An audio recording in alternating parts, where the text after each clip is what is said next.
Hace algunos días una persona se me acercó y me dijo que por qué no le enseñaba a estudiar la Biblia, que qué método podía utilizar para poder estudiar mucho mejor la palabra del Señor.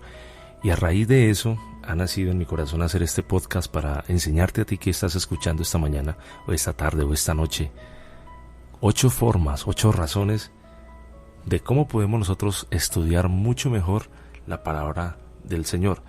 Así que lo primero que te puedo enseñar es, antes de ir al texto, antes de leer la palabra, antes de escudriñar, te voy a invitar para que ores. Te voy a invitar para que le pidas a Dios la dirección, que le digas a Dios, dame la sabiduría, el entendimiento, dame la capacidad de comprender lo que voy a leer. Habla con Dios para que Él sea dándote a ti esa capacidad de discernir todo lo que vas a leer. ¿Por qué? Porque hay lecturas de la Biblia que no son tan fáciles de comprender a primera vista y se hace necesario que el poder del Espíritu Santo nos dé la capacidad de entenderlo. Hay cosas que de pronto desconocemos, ¿sí? Hay cosas que no podemos comprender en nuestro contexto porque como la Biblia fue un libro o es un libro que fue escrito en un contexto totalmente diferente al nuestro, por eso se nos hace un poco difícil la comprensión. Y allí es donde se hace necesaria la participación del poder del Espíritu Santo que se adquiere a través de ¿qué? De la búsqueda en oración. Entonces lo primero que vamos a hacer es orar, hablar con Dios para que Él nos dé el discernimiento. Lo segundo que te voy a invitar que hagas es, una vez hayas orado, una vez hayas hablado con Dios, entonces viene la parte de buscar un pasaje o seleccionar un pasaje de la Biblia que más te llame la atención. Selecciona ese libro o selecciona ese texto y después de que lo tengas entonces ya en mente seguiríamos con el tercer paso. El tercer paso sería: lee pero muy detenidamente el pasaje, léelo muy bien, léelo varias veces para que puedas obtener una comprensión general del texto, para que entiendas de qué se trata lo que estás allí leyendo, qué es lo que está pasando.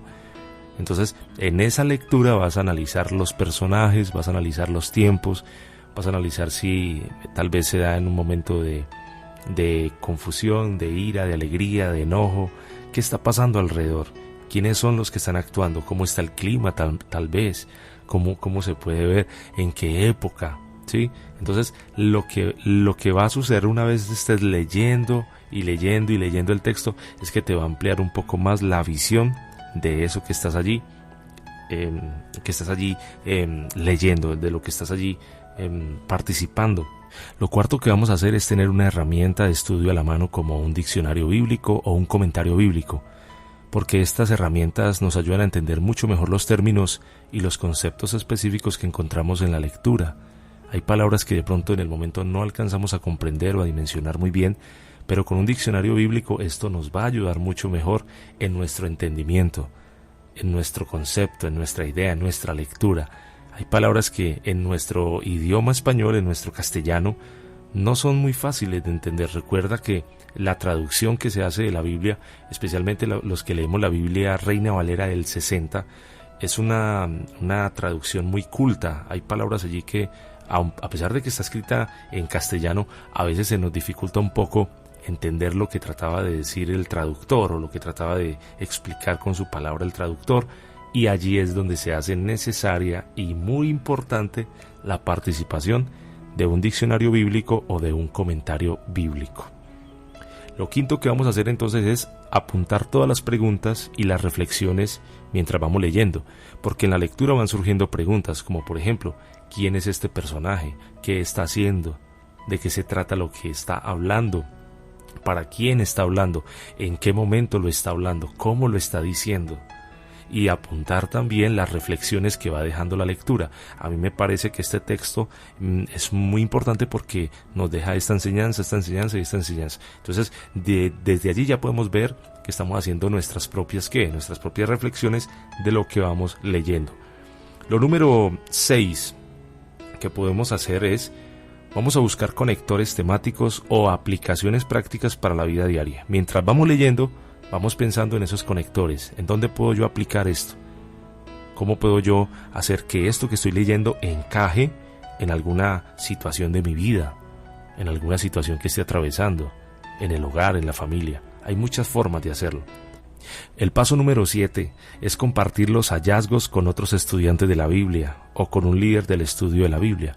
puede ser con un compañero tuyo, con un hermano de la congregación, con alguien con quien tengas afinidad para compartir estudios bíblicos, porque de esa manera los dos se van a enriquecer en el conocimiento bíblico. Entonces no te quedes con lo que has encontrado simplemente para ti. Recuerda que la escritura, la palabra de Dios no es de interpretación privada, sino pública. Todos deben conocerlo, todos deben saberlo, todos deben escucharlo. Lo mismo que tú has aprendido, también es necesario que otros lo aprendan. Lo último que debemos de hacer después de haber leído todo, después de haber analizado, de haber preguntado, de las reflexiones, de haber orado, de haber usado el diccionario bíblico, lo último que tenemos que hacer es aplicar lo que hemos leído en nuestra vida diaria. De nada sirve leer la Biblia, de nada sirve leer el texto sagrado si no lo vamos a aplicar.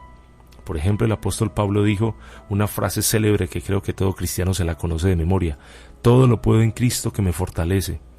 ¿Cuándo puedo utilizar yo esa frase? ¿Y para qué me sirve a mí esa frase? Esa frase tiene que darme a mí vigor, esa frase me tiene que dar a mí aliento, esperanza, fuerza para seguir adelante en momentos de dificultad, de problemas, de angustias, porque todo lo puedo en Cristo, dijo él, que me fortalece. Entonces, aplica lo que has leído. Una vez hayas aplicado, vas a sentir que esa lectura que hiciste realmente te causó a ti un gran beneficio, trajo para tu vida un gran beneficio, que en últimas es lo que todos deseamos, que la palabra de Dios nos limpie, nos transforme, nos haga nuevas criaturas. Así que en esta oportunidad te acabo de dar 8 maneras de cómo aprender a estudiar la palabra del Señor. Espero que te haya gustado. No olvides suscribirte, no olvides dejarme por aquí un like, un comentario, y nos vemos en una próxima oportunidad. Chao, chao.